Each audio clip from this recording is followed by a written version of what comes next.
welcome to Aussie Craft Distillers Shooting the Shit. And we've been off for the last couple of weeks. Few things going on, but we are back, and we are back with vengeance tonight. So first things first, let's introduce Aussie Craft Distillers Shooting the Shit. And who have we got here?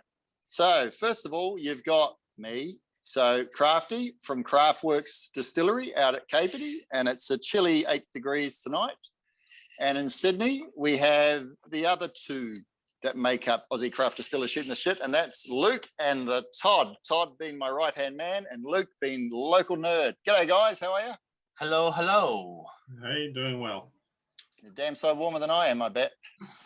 Yes. As you can see, I'm a bit flush, so it's quite hot here. Been a lovely For those who don't know, the Todd's just invested in some very professional lighting. We think he looks like he's just been got a bad case of sunburn, and he's got no idea how to use his lights. All right, so moving right along. So our guest tonight is Mr. Leigh Atwood from Backwoods Distillery, a very good friend of ours. We've known a number of years. Leigh and I talk regularly. We shoot the shit. We cry into each other's shoulders, and we celebrate our victories. So, yeah, without further ado, Leigh, how are you, buddy? Yeah, good. Thanks, Crafty. Thanks for having me on, mate. Oh, mate, that was always going to happen, and it's good you're here. So, yeah. What are you drinking? Just one quick question, though. Where's the brains of the team? Yeah, wow, good point. Yes, yeah, very good point. And I have to make an apology for Bree. She's actually been down and out. She's had a bit of a flu bug thing going on, so her she's getting better, but her voice is really croaky, so she's out. So just me tonight. Sorry. So she's on the whiskies tonight. Is that what you're saying? Yeah, she had one this afternoon to try and clear it out, but yeah, she's still a bit no good. So it was a bottle kill from what I saw. Yeah, it was. Yep. And it was a new bottle, wasn't it? Was some of the red gum rye it was. So that bottle kill at the cellar door though. So we've been pouring that there, so it's been going pretty quick. Wow. Yeah, nice. All right, well, we'll get into that. So speaking of whiskies, what's everyone drinking tonight? Yeah, good call. Oh, I'm going to go first because I'm drinking something very special tonight. Fantastic. So, as we always say, this is Aussie Craft Distillers Shooting the Shit, and we drink for pleasure as well, and we like to tell a little bit about what we are drinking, which is not our own product necessarily. So tonight I've got two products. So one, I've got my trusty Blackgate Overproof dark rum, and I've been chiseling away at this on the colder nights, and I must say I'm really enjoying it. It nearly went into my Milo at 9 o'clock in the morning the other day because it was a tad cold, but didn't quite get there. And the second one, and this is pretty special, Imbibious in Queensland. Distiller Jason. I met Jason 4 or 5 years ago down in Tassie, and he's been beavering away, and this is a brandy. And this is batch number 1, and this is an award-winning brandy. It took a silver ranking in the London Spirits competition recently. So well done, Jason, mate, and well done to this. And I'm about to crack the top.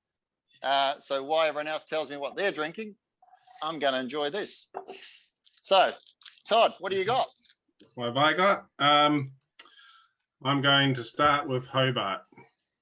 Ooh. So signature range, purchased on one of our shooting the shits when we were interviewing John Hobart. Jarvis. John, yeah. Yeah, and he gave you shit because you weren't drinking at the time. I knocked it a little bit, so really enjoying it. So nice. Definitely support them, and then when I get sick of that, I'll go on to Corowa. Ooh. Very nice. The Corowa French port cask. We'll have to see what Leigh thinks of that. Yeah, it's I don't know. What do you reckon, Leigh? It's what do you reckon? It's usually a Backwoods that I'm drinking that all out of the Backwoods glass, if that helps. Oh, that's okay then. That'll make it taste a bit better.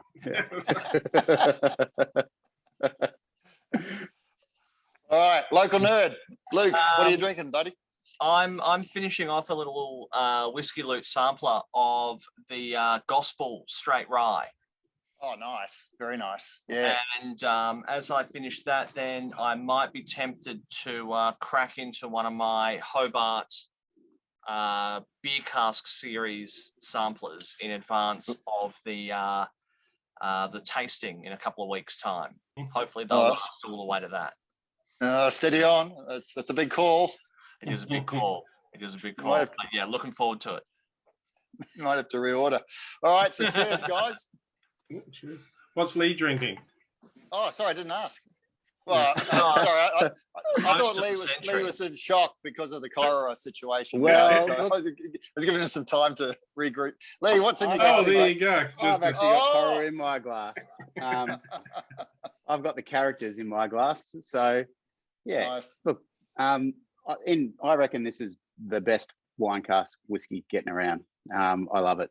So, yeah, Dean and I do the best to give each other a hard time, but deep down, we get, we work really close together and love his products and love what the boys are doing there at Corowa. And this, my favorite wine cask. But I've got some other things lined up too, of course. I've got another good friend of ours, but something that's equally delicious. And I know my camera's doing weird things there, but a bit of a Tim Boone. Yeah, bit of Josh there, eh? Yeah, awesome. In terms of port cask, I don't think there's anything better than what they put out. They sort of get really good age on their whiskies, and yeah. And look, I'm going to be greedy tonight. I've brought 3 things along because I didn't know how long we'd be, and then the last one is a big peaty Blackgate. Where is it? Oh, you can't even see it there. Sorry, there it is. Yeah, got it. Yeah, so that's a port cask Blackgate. So yeah, we'll see how long we go with it, but I've come prepared. Yeah, and it sounds like you're gonna get Bree out of bed to come and pick you up afterwards. Is that the plan? Yeah, well, I actually was going to go down the distillery, and but then I was worried about driving home, so I've gone for the fake background, and I'm in the bedroom. So it's two steps and I'm in bed. Yeah. Actually, I thought it was the background, and I was thinking to myself, I was thinking that, gee, it doesn't get dark down there very quickly, does it? Yeah. See the people in the bottom corner there. They're buying stuff, and yeah. Cheers, guys. Yeah. Cheers. Cheers.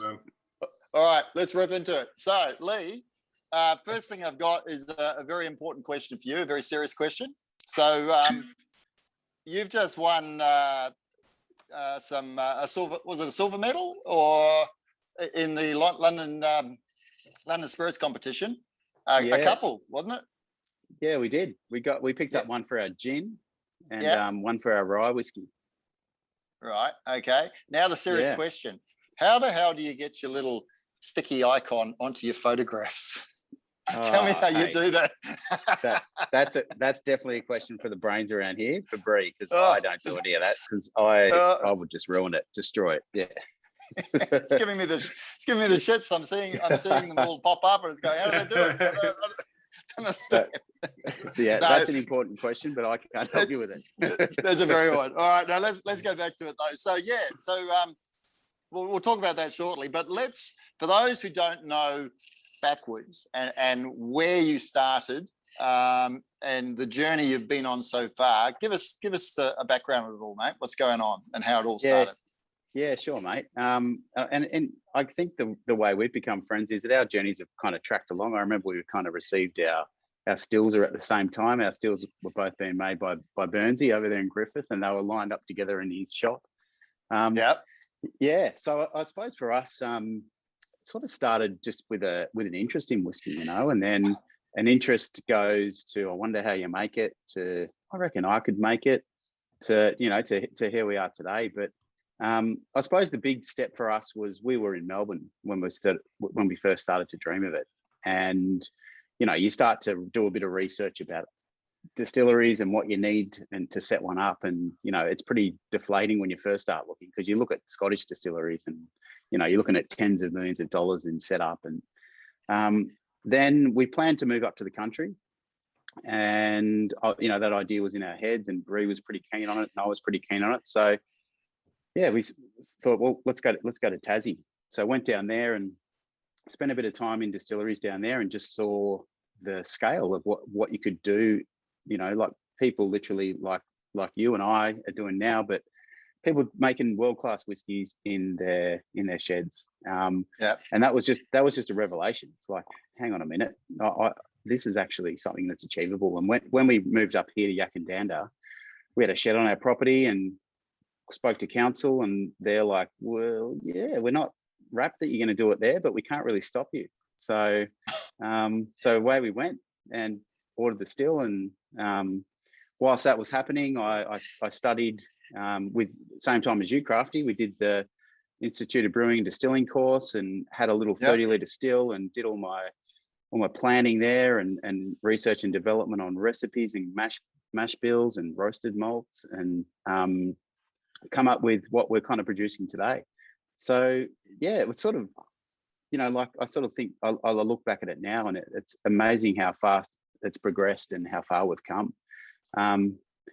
Yeah, so that's sort of it, mate. You didn't have a distilling background prior to this, or experience prior to getting started?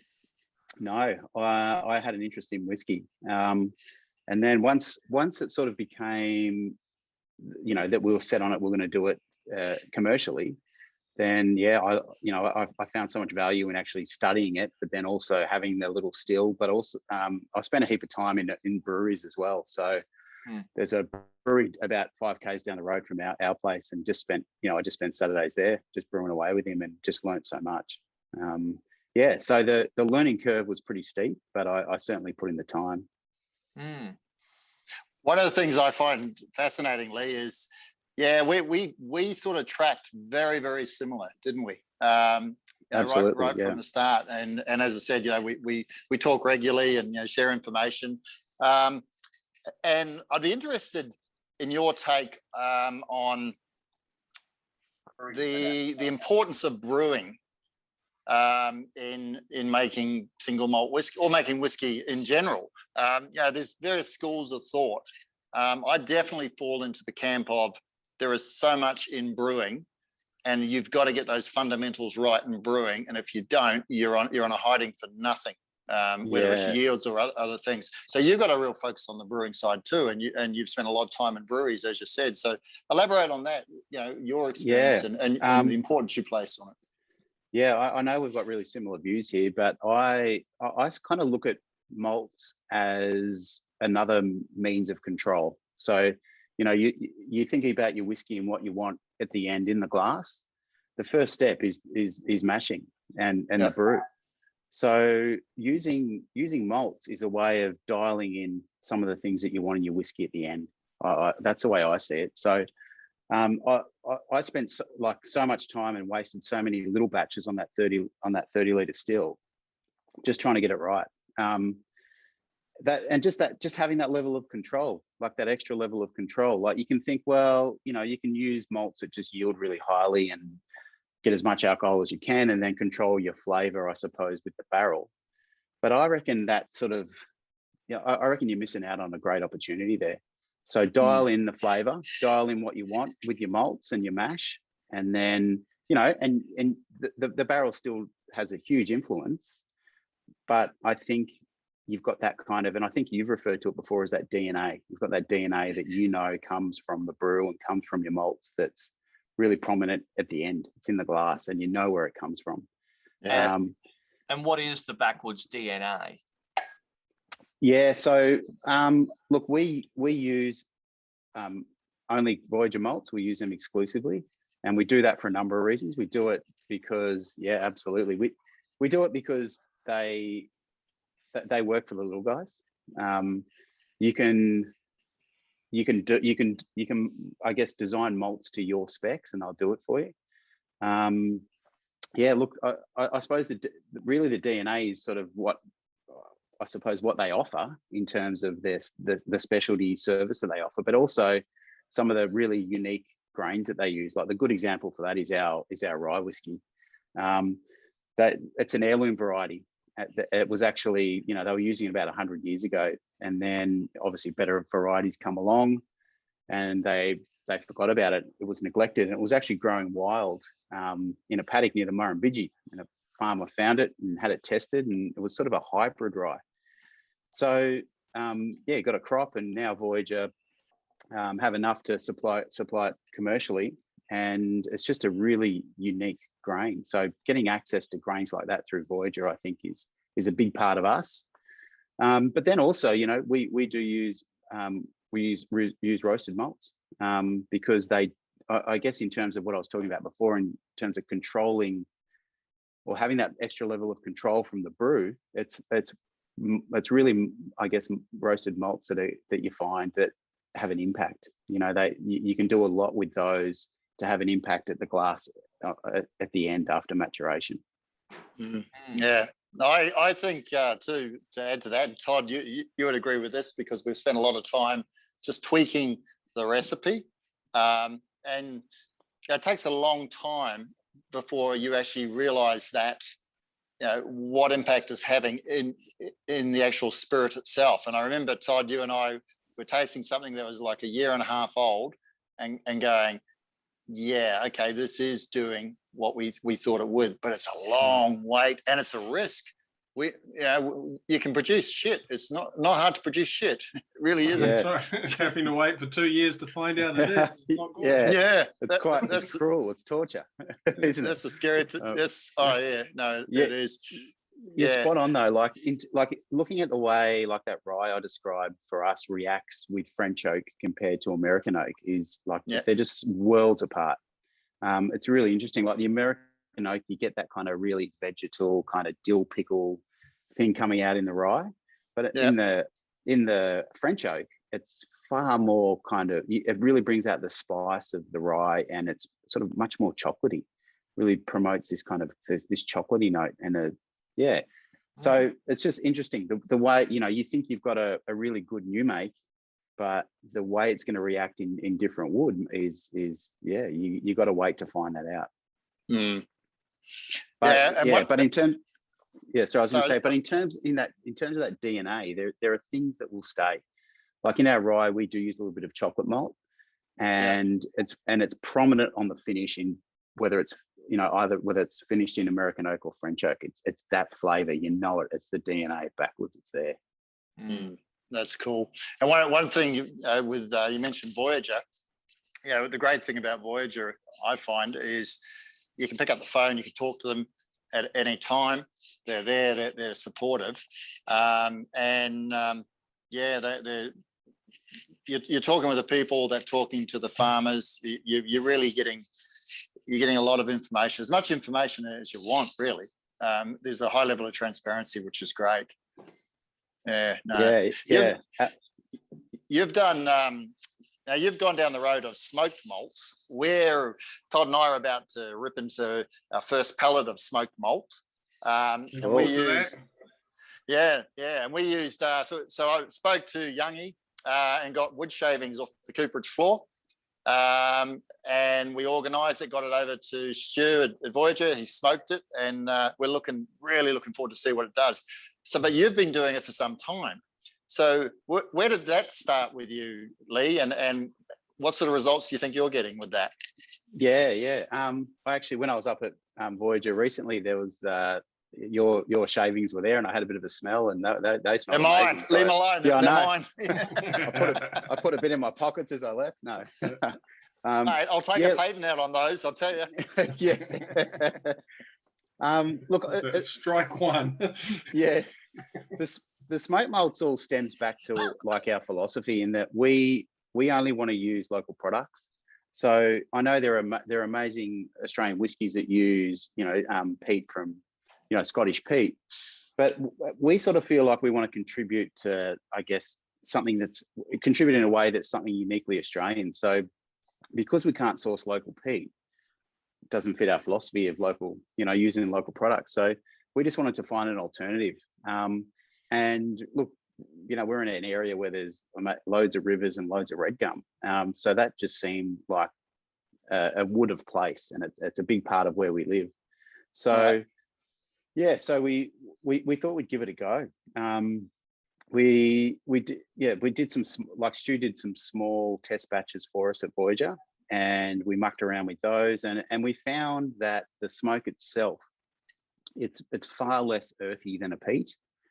Yep. And it's quite light. So, we were sort of smoking things at sort of 30 to 40 parts per million, mashing it, distilling it, and testing the new make, and it just wasn't that smoky. There just wasn't a whole lot there. So we worked with him, and over time we just cranked the dial up and really turned the dial up on that. So we've done two specs, I suppose. We've done some batches at 70 parts per million and some batches at 100 parts per million. So you can imagine that as a peat, like that would almost be like unpalatable. But but on the red gum, it's really still it's smoky, but it's just doesn't have that earthiness and doesn't have that really kind of heavy medicinal and almost ashy kind of feel. It's funny, when I've mashed with the red gum malt, people come when I've had people in the distillery, they're like, it smells like bacon in here. It's got this sort of beautiful bacon kind of note to it, like a sweet bacon. Almost like bacon and maple or something.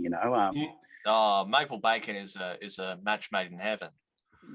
So it's not exactly what you expect, but on the new make, you do get that sense of kind of Aussie bush. But so we've got a few hundred liters, and they're probably about 18 months old now, and it's just interesting to see what the cask is doing to that, and it certainly is pulling some of it away.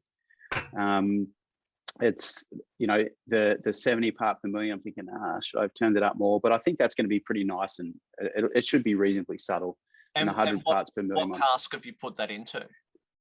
So I've actually put them into they're out of Perth whippersnapper cask. So again, we only use wood that's had wood that's had Australian products in it. So so whippersnapper bourbon style spirit, or bourbon style whiskey, So we've got it in there. So that's cool. I know someone who I hate to disappoint you, but they don't like it. Your rye. That's Mr. Marty Pye, quote unquote. He said, "Not as good as mine." So I actually tasted Marty's rye when we caught up last, and I liked his. I can say that I like it. His was good. He's still got a bit to learn, but it was good. For a young guy, he's doing all right. He is. For those who don't know, Marty Pye is Riverbourne Distillery in New South Wales. He's 70, I think Marty's 78 now. Grumpy old man. He makes some pretty spectacular products. So Is his rye out yet? Is it actually released? Yeah. It's called The Betrayal. Okay. So it's another one in the what's the series? The Born Identity. So But by the time hunted down, but by the time Hollywood get to him and try and prosecute him, I think he'll be 6 feet underground, so it won't matter. I might have to call him to get a bottle, see if he'll give me a discount. He'll make you go on record saying that his is better. And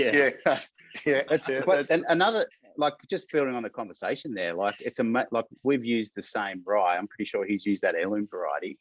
And they're so different. They're just worlds apart, the whiskies.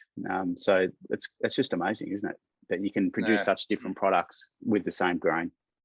No, it's exciting. Now I'm going to interject for a second. I'm going to comment on Amphibious brandy, Shiraz brandy. This is spectacular. This is a brandy that's drinking like a very fine single malt whiskey. My experience of brandy has always been, it's a bit harsh. This is so elegant that you can drink this like a single malt whiskey. So Jason, mate, I think you're on.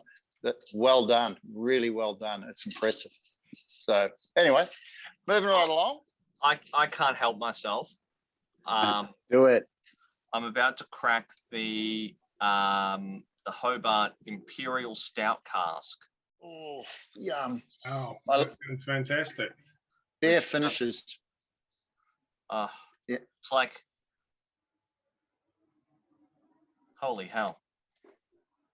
I'm actually not going to tell you anything about it because that'll ruin the surprise. I'll make a face as to whether it's good or bad.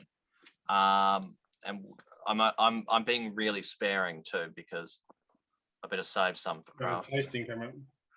Yeah, but that just smells.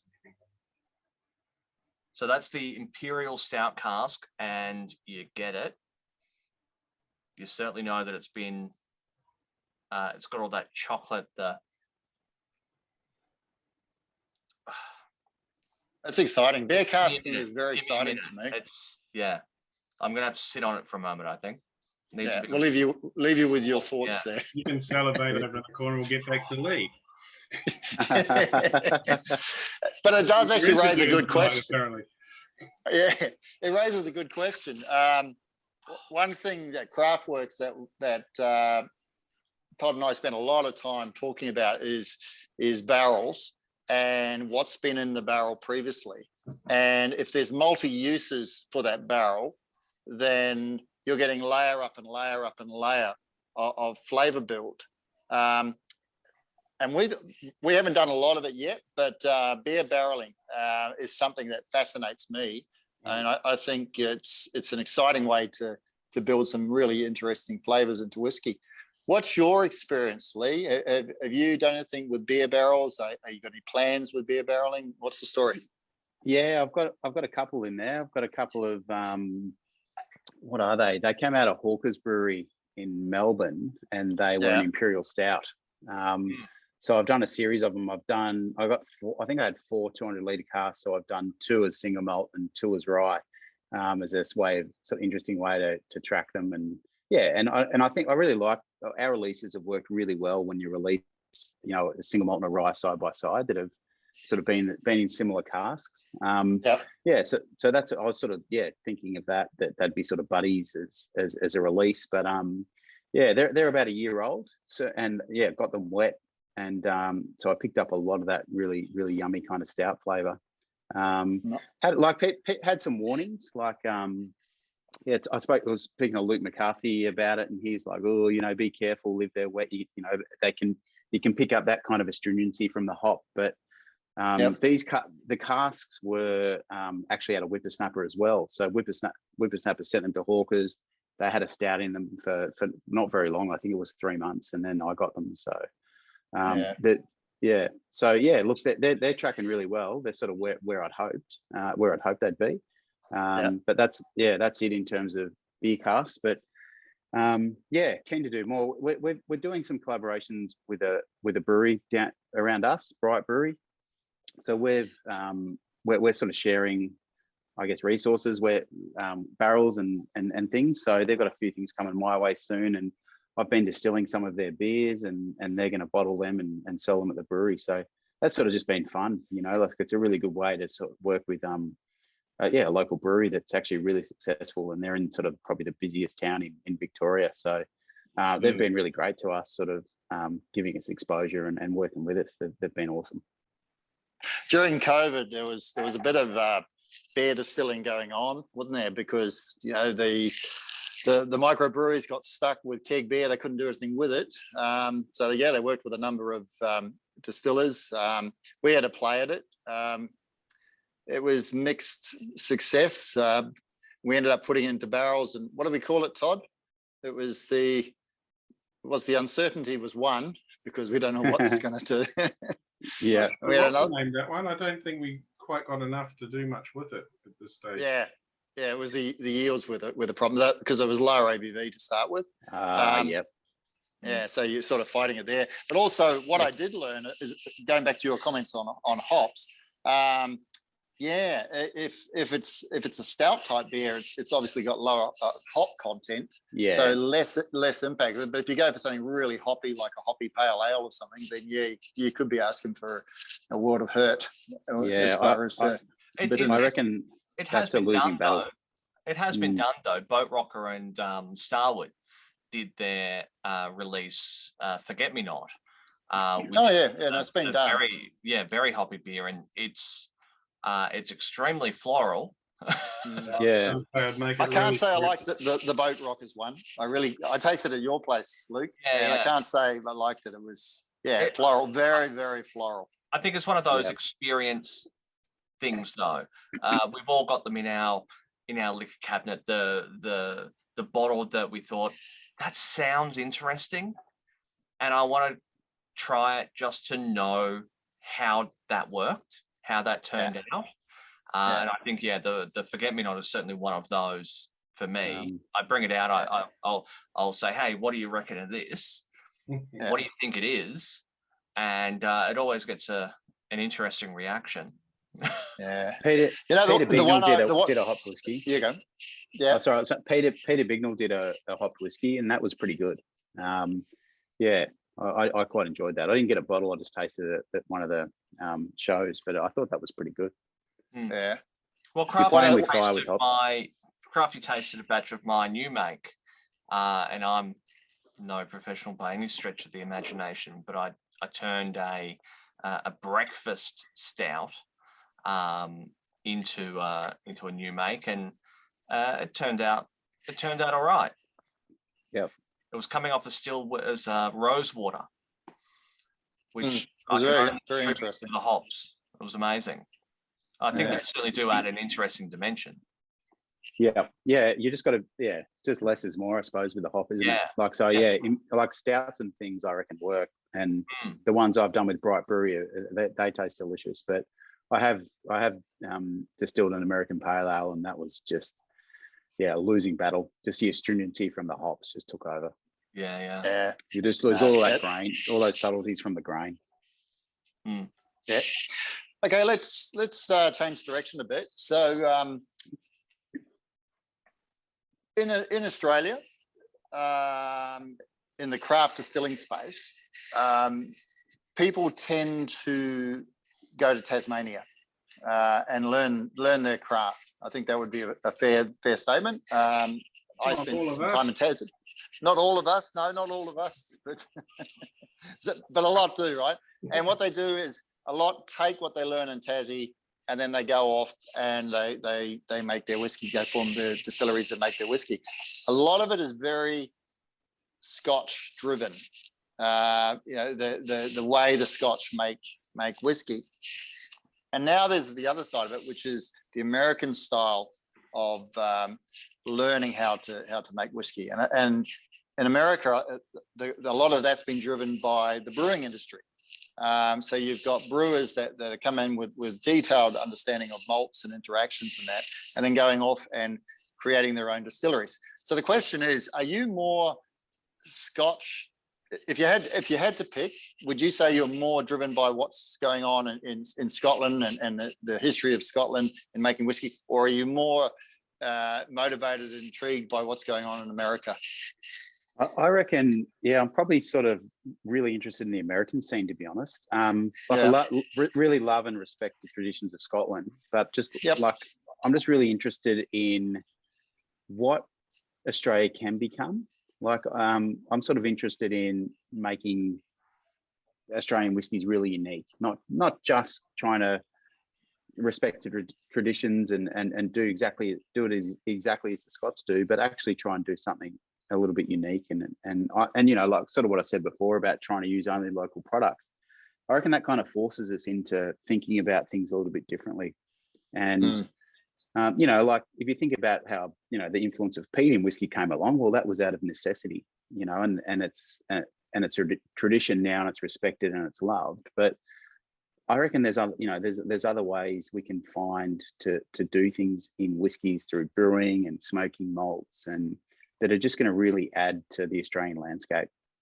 And I think the Americans do a really good job of that.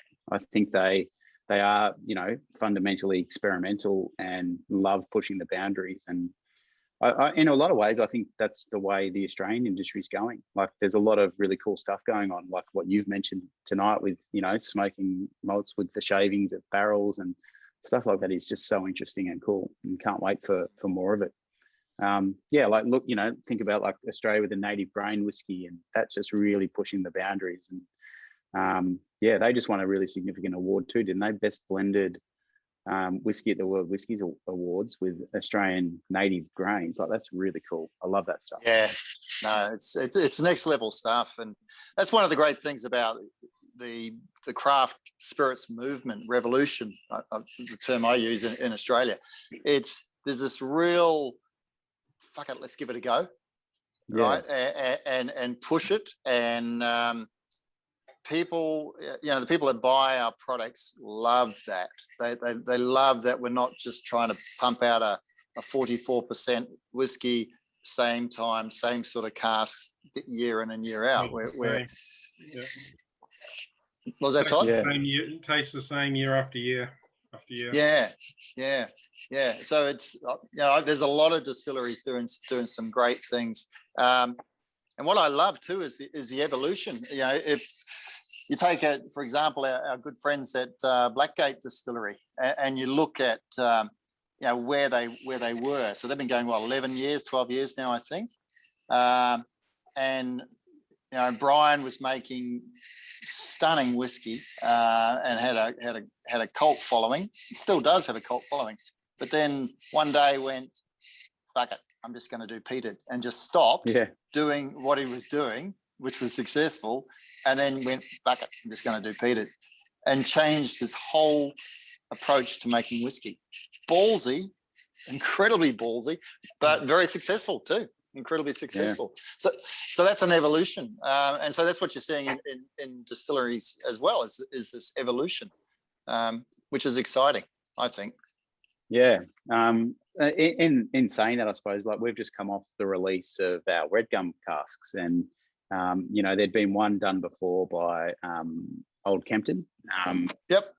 Dean Jackson down there did one, and we worked really hard on it. It was really hard to source good red gum.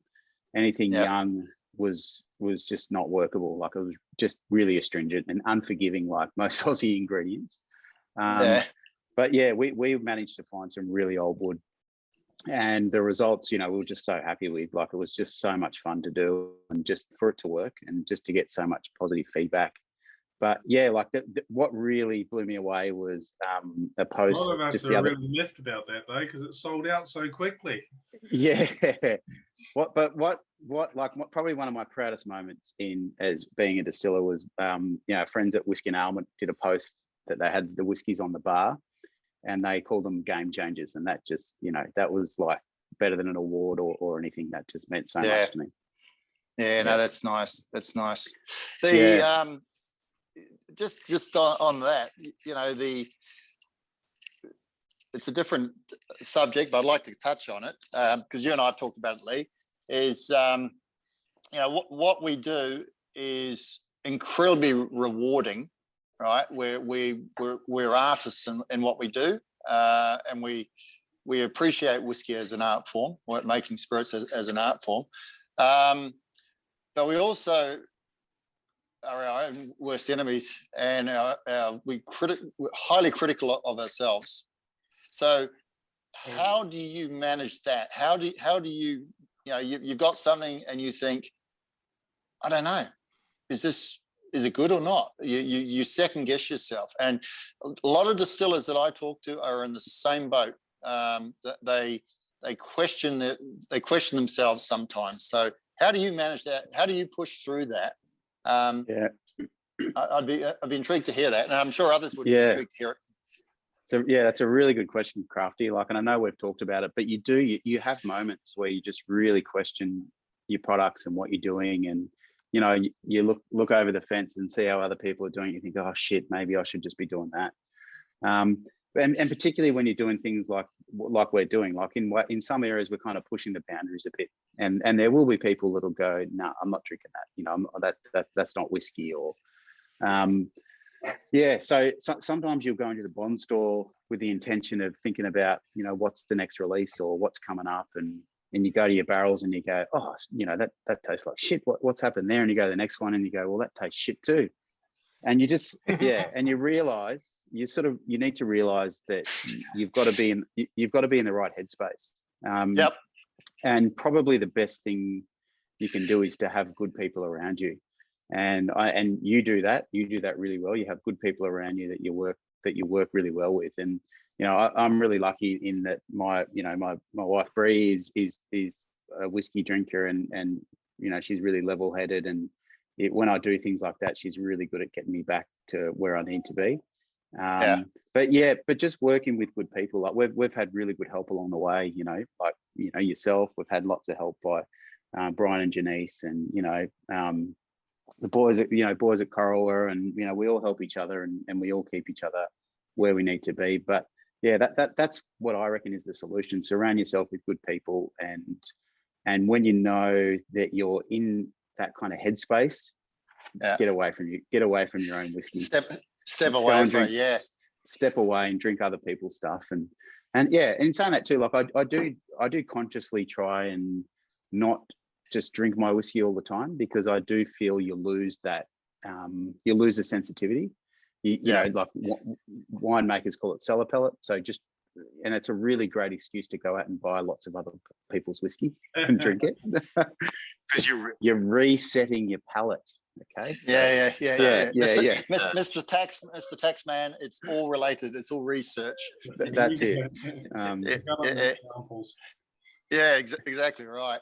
What we were just talking about, a really good example is like a couple of weeks ago, Todd and I were in the shed, and I was pretty flat. Sorry, was it Easter? Was it? It was 2 weeks before Easter. 2 weeks before Easter, yeah. So I was very, very flat. So Todd came in, and his energy levels were higher than mine, but I dragged his energy levels down. And we set an objective that night. We said, we must find what is next. And we sampled, I don't know how many casks, and we could not find one. No. Say again? Probably too many. But too many in the end, because we were desperately trying to find one that would work. And the funny thing was, after we did that, and I talked to Andrea, who's Mrs. Crafty, for those who don't know, and said, we can't find anything. So we actually thought we were going to have quite a big hole for at least 6 months. Then at Easter, Todd was in the shed, I was in the shed, Andrea was in the shed, and my reality check manager, Kathy Pointer, was in the shed, and magic happened. We pulled a number of casks, and Todd put a blend together on the bench, very, very methodically, and we tasted it, and we all went, that's it, and we're back on track. And so, yeah, mindset and attitude and your mental state is so critical to what we do, isn't it? It really is. Yeah, definitely. And sort of what you talked about, they're being flexible. Like sort of, sometimes you have a plan for a whiskey and you put it in a particular cask and you think it's going to be a certain way, and at the near the end maybe it's not. But then put it with another cask, and it can be something amazing. That whole area, which I know we spoke about the other day, of vatting, and there's another level of creativity there. I think that you can create amazing whiskies by vatting. Look, to be honest, that's an art form of its in its own right. It is. Yeah. So absolutely, and particularly, for distilleries our size, like I think it's you could find yourself in trouble if you just go for single cask releases all the time. I just think that's really hard, because not all casks are created equal, as we know. Well, you're going to push yourself into a corner and not necessarily be able to get out of it. Yeah, and you can make an amazing whiskey by vatting some different casks. Yeah, absolutely. Yeah. Okay. Well, let's talk about what challenges do you see in the space that we operate? Okay, so we're small, independent, family-owned, operated distilleries. We've got limited budgets. We do a lot of things. We're hands-on, and there's only so much you can do. And you're in a growth phase, quite a rapid growth phase right now. How do you tame the tiger and continue to grow? What's your challenges you got, you think? Look, it's really hard, isn't it? Like we have kind of expanded, but not ridiculously. Like even still with our expansion on the scale of things, we're nothing. You know, we're a drop in the water, really. But it's essentially we've got the capacity to do 4 times of what we could do in the old shed. But I suppose the challenge is just trying to stick to that and sort of knowing what you want to do. Like Bree and I have talked about it extensively, and you know, how far do you want to go with it? How far do you want to take it? How many people, you know, do you want people working for you? And it sort of comes back down to what do we want to do? And I actually want to make the whiskey. I love that. I don't want to manage people, and you know, I don't want to sit in an office and do the excise. And I actually want to get my hands dirty and be down there on the floor making the whiskey. So that sort of has an impact on the scale of the way we do things. And Bree's the same. Bree wants to be involved, and so yeah, we're cranking up, but we still want to be a big part of it. So that's going to mean we're limited in ways. We are going to employ people. We don't want to do everything all the time, but yeah. So I suppose, and probably picking the limit. Like people will come into the cellar door now and they go, "Oh, so are you in Dan's?" Like that's some level of achievement. Like if you make it to Dan Murphy's, and I'm always like, that is, I'll never be in Dan Murphy's. I don't ever want to be in Dan Murphy's. Just so I don't know. I want to remain at that level where most, you know, if you want our whiskey, the best place to get it is to come to the cellar door. Yeah. Excuse me. And you know, and we will be in some specialty bottle shops, cool. But ultimately, come see us. You know, that's the way we want it. Yeah, that's nice. That's really nice. Yeah, It's challenging because, and I remember talking to Reggie, right? When he was Ironbark, and he said, you think making whiskey's hard, you try selling whiskey. And he's right. Yeah. It's, you know, making it's hard, but when you're a small operation and you're making it, you're bottling it, you're distributing it, you're going getting the sales, you're sweeping the floor, you're cleaning, you're debt collecting, and then you're cleaning. It's a really hard balance. There's a lot going on. Totally. Like that's actually been a big surprise for us. Like we've had our cellar door open for 6 weeks, and you spend an enormous amount of energy on being with people and doing the sale. It's actually really hard work. So that's like, we knew it was going to be work, but we didn't quite realize how demanding it was. So that's been a pretty that's been an awakening. We definitely need some help there. But yeah, like we've had lots of like keen wannabe distillers coming in, because you know we're quite public and we sort of, you know, we're very transparent, and yeah, people come in and good, you know, it's great. There's more people wanting to distill, but you sort of say, so what's your plan on, you know, on the sales? And usually they go, oh no, we're just going to sell it all online. And you think, it's not, only if it was that easy. Yeah, you know. Yeah, so it is, and there's going to be a lot more. There are a lot more distilleries like us coming online, and you know, it's selling it is I think harder than making it. Oh, and this like you said, more people coming online. It's losing profit share to a lot of people now. It just gets yeah. So it gets harder. It gets more challenging. And what makes you special or different? Or and yeah, I think it's going to be harder and harder to sell online. I think you've got to have a good experience and a good story, and the people that do come to you, that's your opportunity. You know, it's going to be much harder to sell online. It's going to be harder, and yeah, I remember when I put my original business plan together, and I sat down with Andrew and I said, we'll produce 24 casks a year, and we'll sell 24 casks a year, and we'll make good money.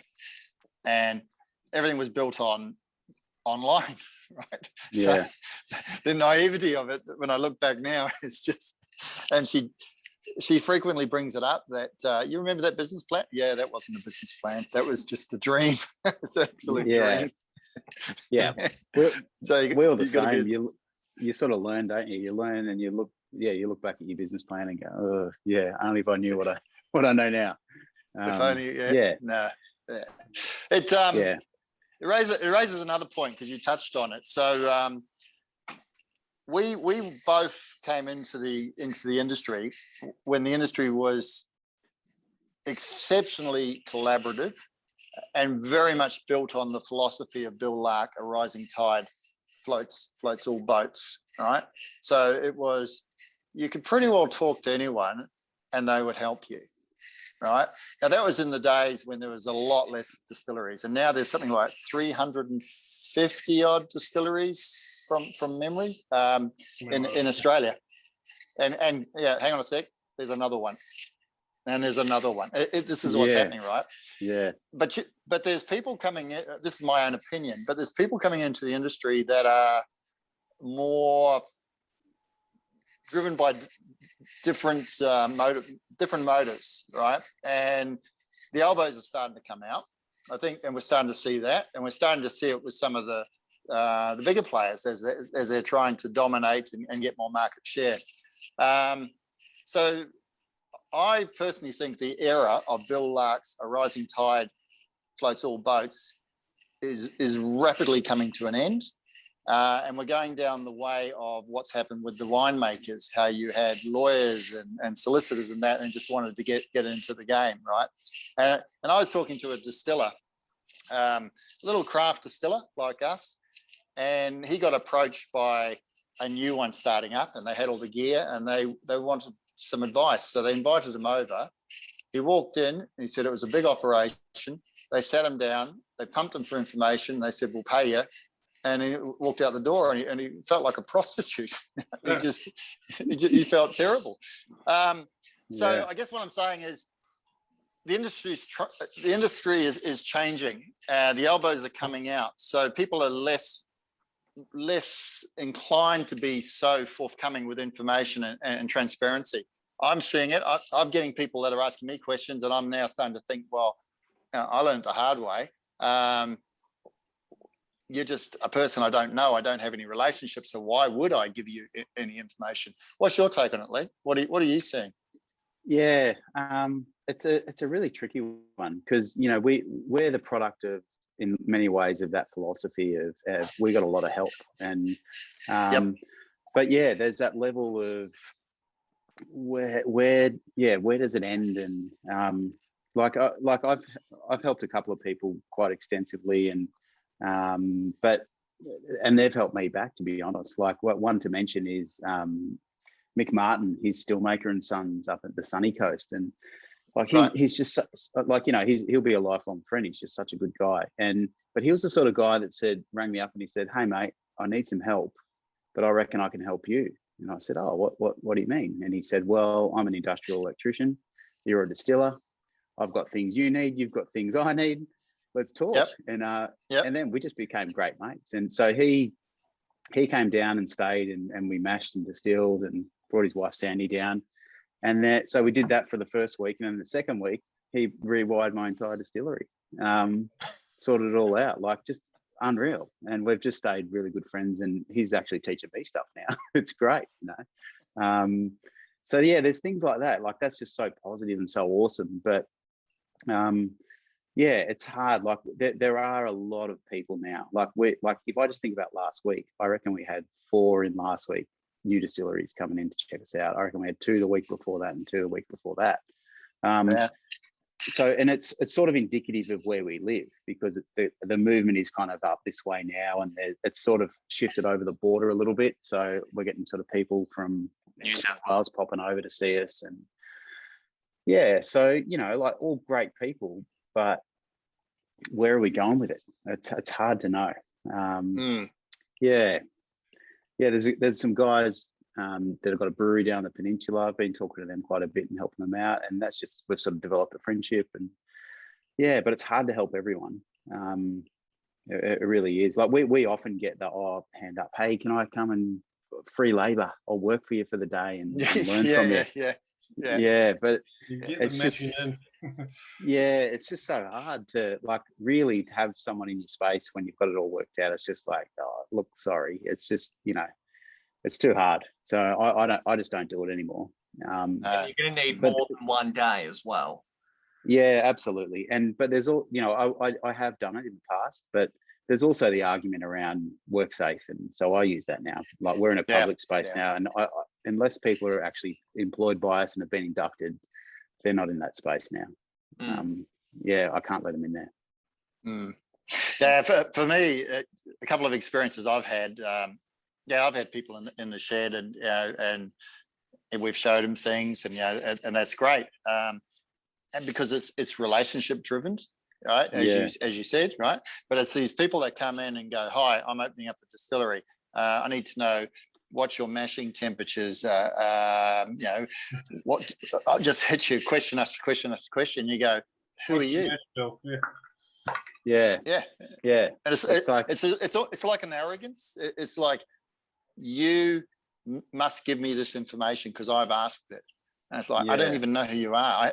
We gain our information through relationships. We've forged relationships with people established in the industry and friendships, and where possible. Trial and error. Trial and error. But I also think we went about it in a way where, like, we studied, we did the hard yards, and then I felt like I could actually ask questions because I actually had I actually had that base, and I worked hard to get that qualification, as did you.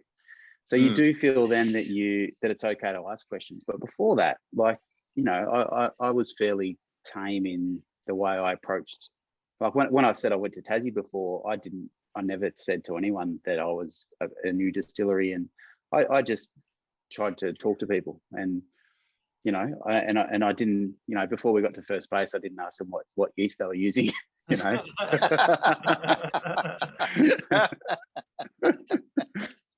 Very good. Yeah.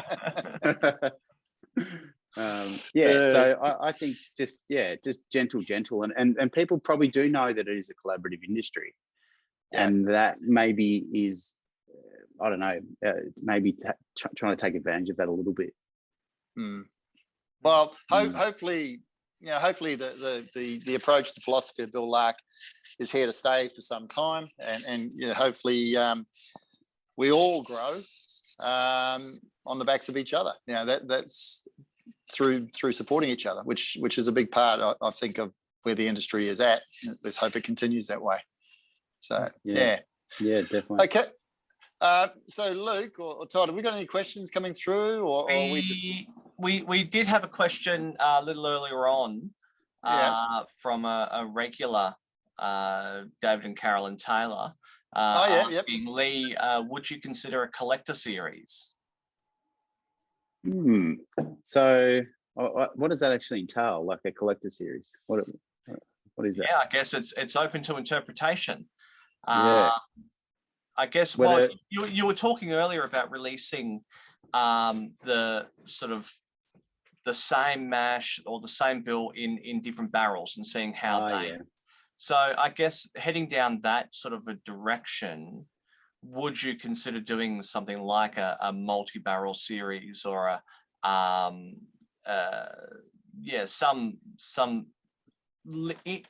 intrinsically linked collection? Like in a way, I suppose I feel like we've done it a little bit with the Red Gum cast release, like they're side by side, special label. But yeah, maybe like we're looking at doing the sort of smaller bottle, 200 ml, package thing. Maybe we could sort of do some variety and something like that, or but I reckon all things like that are definitely on the cards. Moving forward, like I do very much think of all our releases about single malt and rye, and trying to kind of compare them, or release as we have single malt and rye from similar casks, and just so people can enjoy the difference from the grains. And, I think that's what's cool about what we do. Like we've always got single malts and ryes lined up next to each other, and like I must I'm sort of going off here, but I must admit, like, I know. rye is my thing. I love rye so much, and I do love single malt, but probably rye just a little bit more. What and is I'm really it about the loving rye that you love? I love the grain. I just love. I think it maybe stands up a bit more. Single malt is more subtle, and I think rye is a bit more. I don't know. I find it more complex. I find that there's more going on in a rye. You know, and I'm happy to be proven wrong, but and I know people will disagree with me, but rye works for my palate. I just love it. And what I've loved at the cellar door is when people, like, so many people haven't tried ryes before, and when you offer them, they go, "I'll try the single malt," and then you pour them the rye, and they buy a bottle of rye. I say, yes, you know, another win. I'm converting people. Yeah. Welcome to the dark side. Yes. Yeah. Rye, It's a slippery slope. Rye, there's a tension. I remember the first time I had rye, it was in Canberra, and I think it was a Rittenhouse rye, because I still love Rittenhouse to this day. And I remember going, wow, dirt floor and real fragrant perfume notes. And it was a real tension conflict between the two. And American ryes. But ryes are fascinating. But you're using that earthiness. That earthiness, yeah. You're using malted rye, right? Yes. Yeah. Have you ever worked with straight rye, or you know, had to cook it, or no? It's not something you'd want to do. Well, it's a lack of equipment at the moment, I suppose. But yeah. So look, maybe never say never. Certainly. Like, you know, I love unmalted ryes as much as malted ryes. I sort of use the malted rye because it's what is sort of closely available, and I do very much enjoy the flavour, but could be something definitely. I know a bloke not too far away that could cook unmalted rye for me. So I might have to take a drive. Yeah. Todd. Yes. So you've been distilling for a couple of years now. So talking to Leigh, who's been distilling longer than you, and your experience of distilling is just with me, and you've seen some of the, I don't know, fuck ups that I'm prone to. What questions would you ask Leigh and say, is he doing this right? or what would you do differently, Todd? What's your biggest concerns at Craftworks that Leigh can help you with now? Oh, boy. Just lead with your chin, why don't you? Yeah. This could be a test, Todd. I think it might be. Let's talk about brewing, for example. The hardest thing out. Brewing. I guess in your journey, what is the hardest thing that you've had to try and overcome? Sorry, the hardest. Good question. The hardest aspect that you've sort of, I guess, struggled with. Yep. I suppose. Look. I reckon brewing takes time. It takes time to master. Like I don't know. I'm sort of thinking, is it a struggle? Yeah, it is, I suppose. Like it takes time to be a good brewer, and I reckon I became a really, like, I was brewing really, like I was getting really high efficiencies and on my old system, and I was just nailing it. You know, I could be in there sort of by 6:37 in the morning, and I'd be done by 1:30. And, you know, hitting all targets and just awesome. Doesn't now sound that I'm like Craftworks at all. That No. He said 1:30 in the morning. No. So 7 o'clock in the morning, 1:30 in the morning. I got started at 6. But wait for it though. But so I felt like I was the master of my domain, and now I've moved everything over and I've upsized all my equipment, and I feel like I'm starting again. You know, like right. there's I'm you know, every day I'm running into different issues that I need to sort out. So yeah, my mash day, like on Tuesday, I was in there at 6 and I left at about 7 p.m. So that was a massive day. And then I had to go back the next day and finish cleaning up. The week before was pretty similar. So I thought, I was ruling the brewing scene, but I'm learning again, and just there's a whole load of new challenges on a new system. And the unromantic side of distilling that people don't actually see. Yes, absolutely. Grain getting in places where you thought, shit, how did that happen? And now I've got to unblock that, and then you further down the line, it's blocked something else too, and so we're making some adjustments, but so it's in a way that I suppose is a struggle, maybe, like it's sort of but it's a really exciting learning space, and when you nail it, it's such a good feeling, when it's just all humming and all singing, and you got your favorite tunes pumping in the distillery, and I love that. Yeah, no. And what is pumping? What is the most productive soundtrack that you've got? Look, my taste in music is, if you talk to Bree, it's a little bit controversial. She never lets me play at the news side. I'm not allowed to play any of my music because I'm into metalcore. Look, you're gonna thrash away at everything. Yeah. So that's got to lead to productivity.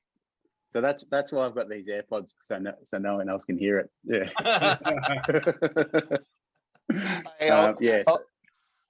I'll tell you a story about music because it amused me. So London Spirits competition the other day, right?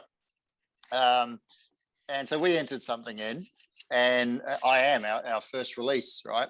And so I've got music going. Andrea's in the shed, and she's bottling. She's done all the bottling. She just bottled 300 bottles of gin. And she's saying, "What are you doing?" And I'm there on my phone, and I'm scrolling down just on my phone, because with London Spirits, they basically have gold, silver, and bronze ranking, and you scroll down, work your way down, right?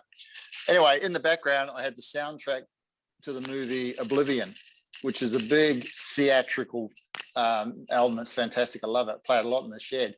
And the music builds, right? So Andrew's going, "What are you doing?" I go, "Don't worry, I'll be there in a sec." "No, come on, we've got to do something." "Yeah, I will." And the music's building. I'm scrolling as fast as I can. And I get down, and I kid you not, we go down, and Craftworks, and I went like that, and the music just went, just crashed, and it was like, oh, it just shivers down my spine. So with your music, Leigh, it wouldn't have made a blind bit of difference. Yeah, it was at the start of the finish. Yeah, yeah. I do a bit of air guitar on the mash pedal. That's what I do. Yeah. Perfect. So we've got Dean Druce saying Leigh has terrible music sense. Well, Dean and I drove over to Adelaide and back together, and he didn't warn me, but he did a playlist for the entire way there and the entire way back. Now, look, the playlist certainly wasn't to my liking, a mix of sort of 80s and 90s music. And he sang every song the whole bloody way. Every song. So not only do I have to listen to the music that I don't like, but he sung along. And can he sing in tune? No, absolutely not. No. Yeah. At least you don't really have to sing in metalcore. Yeah, that's it. Yeah, just a bit of throat screaming and screaming and easy. Yeah. Anyone can do that. Yeah, I don't know why I like it. It just works for me. Yeah. You want music I'm right there with you. Get you moving. Right. Yeah. You want music that gets you moving. Tell us about your relationship with Dean, because you guys are best of buds. You hang shit on each other all the time. I mean, even tonight, as I put a post up about we're doing this tonight, and you're hanging shit on each other, and then Josh chimes in, he hangs shit, and then Robbie Tugnott, he's hanging shit. It was like you're having your own little private conversation. Yeah, I know. So, it's the So how did you meet Dean? And exactly. How did you meet Dean? What's your relationship? How's it all work? Look, we always joke that he reckons I came to him and he taught me everything, and I tell the opposite story, that he came to me and I taught him everything. But Yeah. the truth was, like, I didn't know Dean until it was we got our still. It was actually our very first mash day, and the still was there. We just installed it and started mashing, and the local news came out. They came to us and then went out to Corowa. So we're on the news together, and we hadn't even met. And then he rang me the next day, and that's how we sort of got to know each other. And then, yeah, he's been, we joke, but he's been an awesome help along the way. And what him and Robbie are doing for us in this area at the moment is just amazing. Like, they're putting in a cooperage at Corowa, and they're sourcing amazing wood. And it's, I don't know, like, it's we're 45 minutes down the road from each other, so every little issue and problem we have, we call each other and talk through it. He's sort of like my work wife, I suppose. And so now we've just become really good mates. So you've got your work wife and then your real work wife working with you. Yes. Is there a conflict there? No, well, actually, Dean gives it probably to Bree more than he does to me, so he lays it on pretty thick. So, yeah, but she can punch back though. Yeah, Dan and I joke when we went. She can. When we were in Adelaide, we the world was our oyster. We're out at whiskey bars, and then we sort of started walking down the street, and we could have done anything that night. It was I think it was a Friday night or something, and the world was our oyster. Except we're in Adelaide, but pretty good whiskey bar scene. We walked past a 24-hour pancake joint, and then we went in there and had pancakes together. That's how wild we are at midnight. So yeah, we'll always have the pancakes, Dino.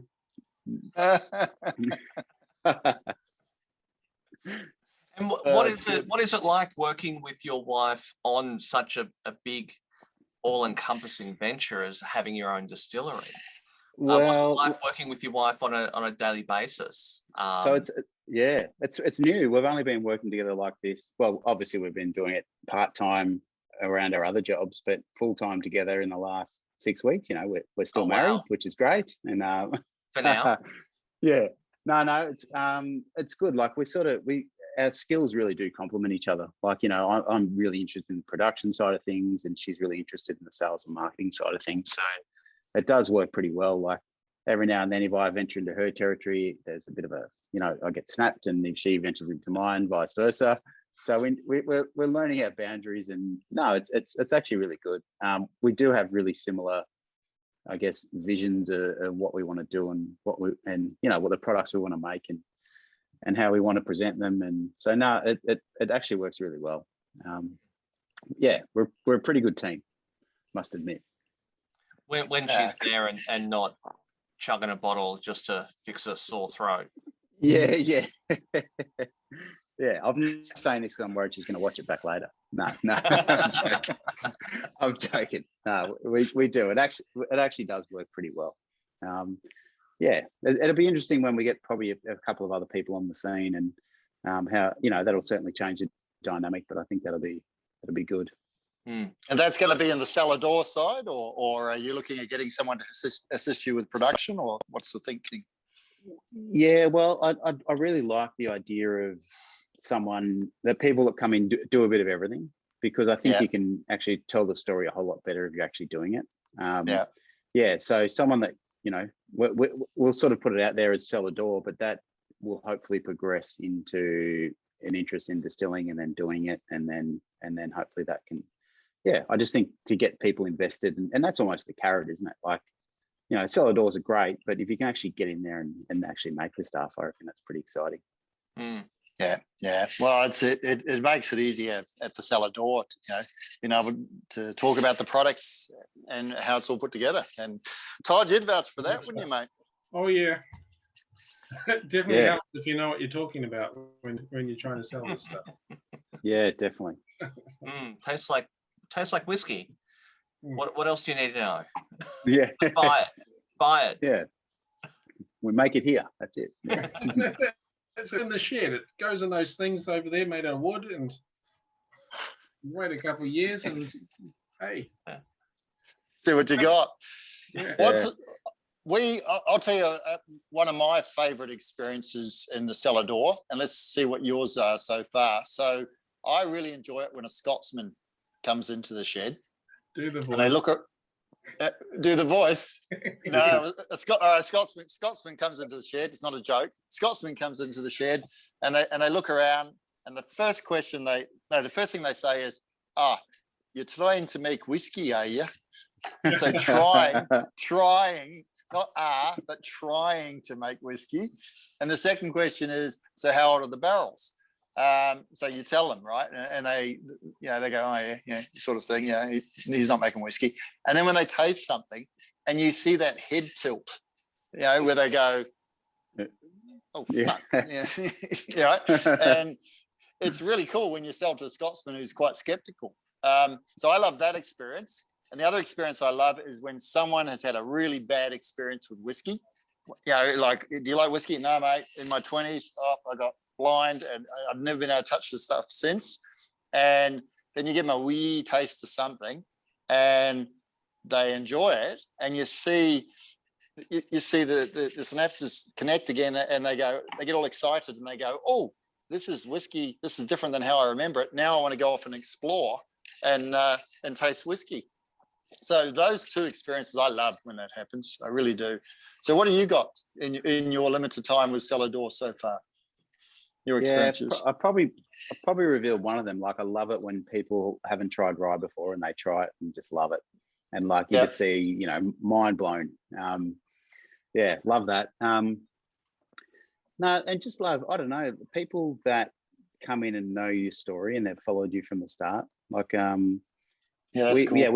We had a group in on the weekend, and they are looking at starting up a distillery, but they were just really, really kind, friendly people, and they just sort of knew everything about us, and they just followed us from day dot, and that was really humbling, to know that people had taken that kind of interest in us from the get-go. So those moments where you think, like we've kind of inspired them in a way, and that's pretty cool. That's pretty amazing. Yeah, no, that's good. Excellent. I love that. Let's talk about gin. So gin is new for you, new product release. Did you go into gin because it was a way to help with cash flow? Did you have a passion for gin? And where do you see yourself going with gin? Yeah, cool. Gin was never in the equation, and we wanted to be whiskey, and it was whiskey. And then we sort of started, as we got to know more distillers and more involved in the industry, we started to drink a little bit more gin as you get to know more gin distilleries. And as you do. Yeah, probably the one that got me was Farmer's Wife, and their gin is just amazing. And I started thinking, it actually tastes pretty good, and I was drinking more and more of it. And initially I was thinking, I don't have any room for another drink in my life, but I found room and I've inserted it. And so then and I can't remember who it was, but someone said to us, when you open your cellar door, you're going to have people that come in that don't like whiskey. What are you going to sell them? They're going to come in for an experience, and you want something there for them. So it kind of started to make sense. I'm so glad we kind of established ourselves firstly as whiskey, then people knew us as a whiskey distillery, and then we kind of added gin later, rather than doing it the other way. So and I know you did that way too, doing it the hard way, where you've got to battle through and keep spending and get nothing back. But at least I think that you're known for whiskey, and the gin's kind of a bonus then. But gin, it became, we sort of said we're going to do it, and then it was the exactly a year ago, lockdown, and I said, righto, I'm going to have a go at this. So I got a 50-litre column still, and just started mucking around. And I stayed home for however long that lockdown was, and just made loads of gin, and just had a lot of fun doing it. And kind of, I thought I guess the inspiration for it was where we started, because it is the original side of the distillery is next to a bush block, so we sort of wanted to kind of bring some of that flavor. Every morning when we wake up, we smell it. We smell it when it rains. You just get those awesome smells from the bush. So we wanted to try and get some of that in the gin. So we've used a lot of really local botanicals, and when you nose our gin, it just smells like our bush block, and it's really cool. It is cool. You go. Yeah. Oh no, I was just going to say it's ended up being something we're pretty proud of actually, and we've sold loads of it, and it's just great that people that come in that don't drink whiskey, we put it on our tasting paddle. They still have a go at the whiskey, but the gin's there for them, which they know and love, and happy days. No, it is cool. Gin for me is we're relatively new to gin, and it's good friends Nick and Ellie from Carew Distillery. Without them, we wouldn't have a gin. Simple as that. And it's got us on the road to gin, and there's some fascinating things happening. But I had a lovely experience today. So the up the road, about a 5-minute walk, is a garage cafe, and that's basically that's all there is in Caperty from a shop perspective. There's nothing else. Yeah. Anyway, so this lady walks up to me. She goes, "I know you. I follow you on Instagram," and I sort of knew, and she told me where she was from. So she was down the valley, a place called Glen Davis, which is right at the end of the valley. And she grows her own herbs and that. And she's growing lavender, and she's going to be distilling lavender just for aromatics, right? For oils and that. And I said, "Oh, lavender." And I told her about the gin, and she knew we were making gin. I said, that could be something interesting, something local. And then she started telling me about all these different plants that she was growing. And the upshot of it was she's going to come over next week. She's going to bring some cuttings, and there's some really interesting stuff, which will lead us. I know, Todd, you don't know this, so this is breaking news. Breaking news. We're going to be playing around with another gin soon. But it was a really lovely to make a gin using local ingredients. So yeah. Well, we are now. We're using rosemary, which grows on the grounds of the pub, lemons and limes that grow down the valley, and wattle seed. They're the main distinguishing botanicals that we're using. But to really sort of deep dive in and see what else is out there. And gin's fascinating because you start with the neutral, which is a blank canvas, and the botanicals are the paint, is the best way to describe it to me. Yeah. And it's almost instantaneous compared to whiskey. So whiskey, we have to wait, whereas gin, in a relatively short period of time, and you can tweak it away, and it's fascinating, I find. Yeah, it's ended up being loads of fun. So we've got the one, and we're about to release 2 others. So we're sort of thinking we'll be able to do at our cellar door, do a paddle of gins, which will be 3 of our range. So we've actually teamed up with a local winery, which is heaps of fun. Siam Wines in Rutherglen.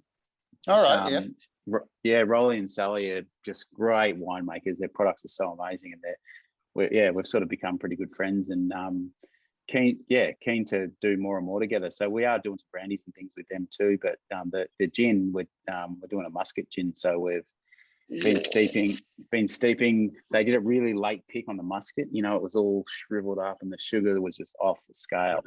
And we've soaked that in. We've had that soaking in our high, like 75% gin for the last 28 days. And we're going to press it on Monday and get it into bottle. But it's really delicious. Wow. There's a scoop. There's a scoop on Aussie Craft Distillers shooting the shit. Look out for that one. So that's coming. Yeah. And it's been a bit slow, this one, but we're working on another gin with a hatted chef from Beechworth. So he loves rye whiskey, and we've become friends because of his love of rye.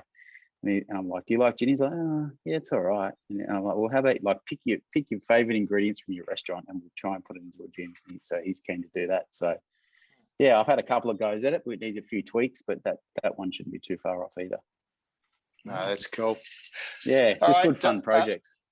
Those sort of things are awesome. So we've been rabbiting on for some time. It's been a great conversation, but I just want to check on time. How are we going, Luke? Where are we at right now? Yeah, we're at the roughly the hour and a half mark. Okay. So yeah, we're all good. We're all good. Any questions coming through? Any comments? Anything? We've had more comments. Yep. Ben Quick. Ooh. Your musically isn't singable. Yeah. Quickie helped me with this. The internet's working today because of Quickie, so we need to thank him. Otherwise, I wouldn't be on here. Thank you, Quickie. Thanks for telling me I didn't pay my bill, Quickie. Could have paid it for you. Then it would have been spotted. So where do we get? So you've got the gin on the website at the moment, but you sold out of whiskey. Yeah, so we're about to release some more whiskey though. So it's been great. Like we did run out of whiskey faster than we thought we would, but we've sort of sneakily pre-released our batch 4 single malt and batch 3 rye at the cellar door, just because we had to. And we're about to do an online release, official release of those. So there's going to be some of that online. What's the best way to get to know about that as soon as it's available? Yeah. So Facebook, if you got, what do we do? Yeah, like we're pretty, we're good on the socials, so any of those will work. But probably the best thing to do is jump onto the website, and at the top there's a banner. Get on the mailing list, and then we let the mailing list have a go at everything before everyone else. They get early notifications. So, yeah, these will be a fairly limited release. Set an alarm. Yes, yeah, we've had some pretty cool, I guess, results on online sales recently. So if you are keen to get Sullivan's Cove, sell it like that. Yeah, it's Good company. Cool. Yeah. What's the website, Leigh? What's the website address so everyone knows? It's just backwoodsdistilling.com.au. And I've put that into the chat.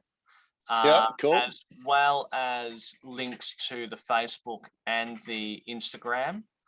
Thanks, Luke. So all of those are in the chat, and I'll be adding those to the episode descriptions as well for everybody listening after the fact. Right. So for those who haven't been able to watch, Luke, explain where we go with this. So we are on YouTube. We've got a YouTube channel, and how's that all work? We've got the website, craftdistillershittheshit.com. From there, you can access the YouTube, obviously the Facebook, and you can listen to the podcast episodes and directly from the website. You can also get access to the links for Apple Podcasts, Spotify, Google Podcasts, and I'll be adding more in time. But we're on the big main ones. So yeah, and you can also subscribe if you've got your own preferred podcast app, but we're not in their catalog. You can subscribe using the RSS feed. So we're pretty well everywhere. If we need to be somewhere else, let us know, and I'll work on it. That's why we've got a local nerd. I've got the hard Distillers we don't do this sort of thing. He does. every couple of days, Luke will go, how about we do this? And Todd and I look at each other and go, holy crap, what's this going to cost? so far, nothing. So I try to keep it as no cost as possible for my own benefit, at least. Yeah, no, it's good. So just to finish up, just for those that are watching for the first time, so Aussie Craft Distillers Shooting the Shit is very much about what we've done tonight. It's just shooting the shit. It's just having conversations with fellow distillers, mates, and which no topic is off the table. You know, sometimes it's fun, sometimes it's serious. The main thing is we're just getting it out there and talking to different people. We've got Australian distillers lined up, other ones that we're going to be doing in the weeks and months ahead, as well as some internationals as well, which is always interesting, a different take.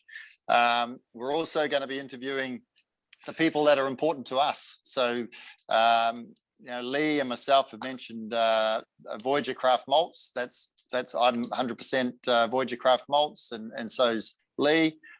Without people like that, we wouldn't be able to do what we do. So intend to interview them, not interview, but shoot the shit with them and others as well. So anyone who's had an input in us, enabling us to put our product and our hard work in a bottle, we want to talk to them and get their stories across as well. Yeah, back in November, for episode 3, we spoke with Andrew Young from YN Cooperage.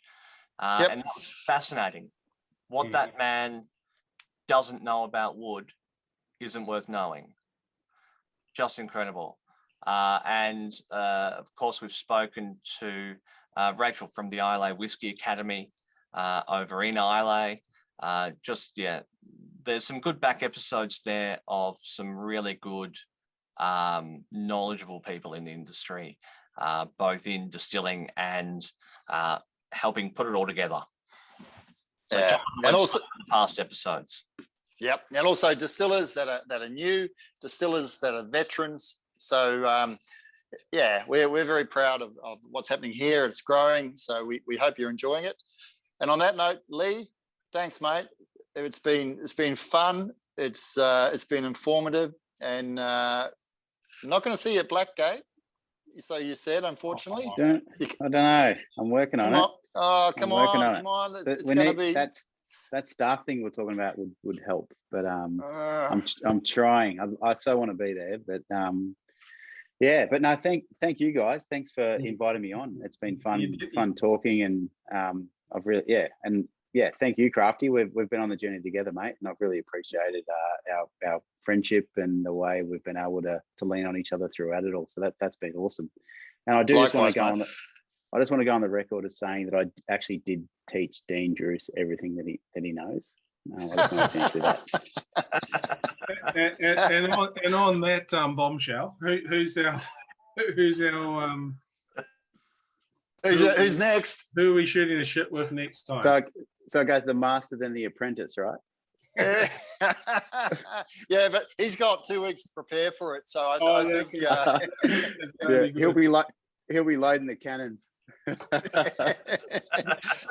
so for those who don't know, yes, Dean Druce is going to be on Aussie Craft Distillers Shooting the Shit. That's the next episode coming up at the end of April. So we'll keep following us and we'll give you details on it. And Leigh, I'd duck for cover, mate, because I reckon he's going to be going. The podcast is all downhill from here. We've peaked. All right, guys. All right. Thanks, everyone. Thank you, mate. And we'll all catch up soon. And hopefully at Blackgate. Hopefully at Blackgate we all catch up. Yeah. So I can't wait. Yeah, it's going to be awesome. All right. Cheers, everyone. See ya.